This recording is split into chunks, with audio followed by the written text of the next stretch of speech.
There were rumors going around about some abandoned old silo that had loomed over the woods.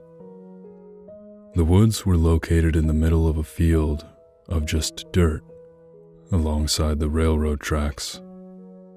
Not like anyone cares. It's an eerie sight with just sitting there, looming over the woods, with rust trailing down the sides. Anyways, some rumored it to be haunted by some old farmer who hung himself in the silo and takes his revenge on anyone who enters. I say this rumor is complete BS, especially when the one spreading the rumor tries to back up their rumor with the story of some stupid kids who were curious and went in the silo, never to come back out. Others say that the silo is just a good hangout spot where people would never find them. So with both positive and negative comments, my geek band of friends and I decided to check it out. We decided to enhance the creepiness by choosing to visit the silo on a gloomy and cloudy day. The day came and my friends, Pete, Meg, and Wes, met at my house since it was alongside the railway. We walked along the railway talking and laughing, having ourselves a good time, until we saw it. The silo. It was, of course, just sitting there, looming tall over the trees. Curious, we walked toward it as our laughter, along with our talking, died down. The closer we got to it, the colder it felt, as if there was some sort of cold, dark aura radiating from it, sending shivers down our spines. Wes even let out a small little yelp. We paced around the circumference of the silo, looking for an entrance of some sort. We ended up finding a ladder leading up into the silo. The rungs of the ladder were also handles to open hatches all along the side of the structure. All were locked except for one, though it was stuck, so we had Pete climb up and open up the hatch, and within a few minutes, we were inside the silo, standing on the hay that was left in there. In the center, there was a large hole deep in the hay. It was dark, but we could hear a steady flow of air coming from the bottom. Oddly enough, there was a rope descending into the hole. Since I was the only one smart enough to actually be prepared for this, I took out my flashlight. Holding the flashlight in my mouth, I began to descend. I dropped to the bottom, scanning the small area. Everything seemed safe as I looked at the scattered hay, dirt, and also another peculiar hatch. I beckoned for the others to come down.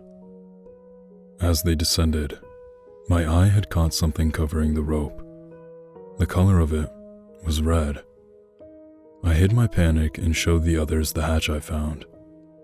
Pete opened it, revealing a dark hole. Now the messed up thing about it was that it reeked of death. The others had sensed it too, and of course, Wes had whimpered. Meg ended up gaining the courage to take my flashlight and go first into the hole. We followed her and we walked through this dark tunnel for about 10 to 15 minutes until Meg had told us that we reached another hatch, of which she opened. A bright light had filled the tunnel, and that's when we heard it. A piercing shriek, followed by the sounds of something running, panting hard. In a desperate attempt to avoid the creature that had made that horrific shriek, we ran. Once we were out of the tunnel, we slammed the hatch shut, attempting to lock it. The sound had stopped, and breathing a sigh of relief, all of us had observed our current surroundings. We were in a concrete block, which appeared to be an old septic tank, with an opening at the top, and through that opening, we could see the forest above. We began to climb out, and then it happened. Again, we heard that sound again. Wes wasn't even out of the hole yet. Poor Wes. The creature slammed through the hatch, and a sharp, clawed hand reached out and grasped Wes's leg tight, pulling him into the tunnel. We heard his terrified screams, and then suddenly, it stopped. We heard the sharp snapping of bones and the tearing of flesh. The rest of us were frozen in shock. The sound of Wes being killed was revolting. Meg ended up vomiting at the sound. After that, we tried to find our way out of the thicket. We searched for a way out for at least an hour, but we concluded that the forest was enclosed in a large perimeter of barbed wire fencing. We panicked, having no idea what we should do, and also realizing that the thing comes out in the dark. Night was coming fast, and in a desperate panic, Meg climbed high into a tree, hoping the thing wouldn't find her. Pete found a small hole in the ground. Again, we heard the shriek, and I watched the thing climb out of its home. In my panic, I quickly climbed up a tree and watched Pete sitting in the hole. I also, to my regret, had got a better look at the creature we were facing. It was the most grotesque thing I have ever seen. Its face was mask-like, pale white against its dark skin. The face seemed to only have 2 dark holes for eyes, and a large smile stretched across the face. After a few moments of observation, I had soon noticed that it was a mask made from Wes's skinned face. I was scared as the thing was crawling toward Pete. I sat in the tree as I watched Pete run in fear, but it was no use since the thing caught up to him instantly. It shoved both hands through Pete's chest and tore him apart with ease.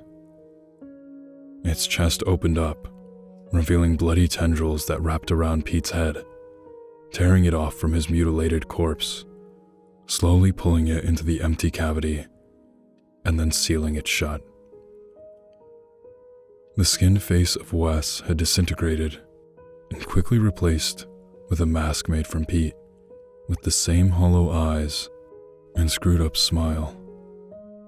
Then, it spoke in a soft, raspy voice. "I am the pocket." It proceeded to crawl back into its dwelling. From the other tree, I heard Meg crying.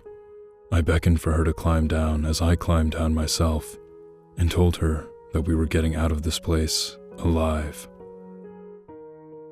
Hesitantly, she climbed down, and I went up to the barbed wire fence and gripped the sharp wire, spreading it wide enough for someone to climb through.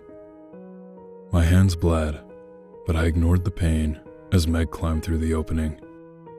Again, the pocket shrieked, and in my panic, I hastily crawled through the opening and cut myself up bad. Bleeding, I ran with Meg and ignored the pain, running until we had reached civilization once again. 10 years had passed. Meg and I were happily married. I say were for a reason. The same reason why I'm telling you this story now, today. Meg is dead. She died a horrible death. The police were called to the scene after a couple going for a walk through the woods found her mutilated, headless corpse laying at the edge of the woods. When I say the word edge, that means that it is far from the barbed wired fence. This can only mean that the pocket is free from its prison. It's free, and it's coming straight for me. I know it is. This is horrible. Right now, I'm looking at our marriage picture, trying to calm myself down with the happy memories. It didn't help. because in the reflection of the glass, I saw a face slowly coming toward me. Meg's face. Only it was eyeless, and it had that terrifying smile. The pocket. It's here. It has come to take me. I feel its hands pierce through my chest. At this moment, I realized its prime motive. It killed to free people from the hell that now exists in this world, and I earned the privilege to be freed. I smile.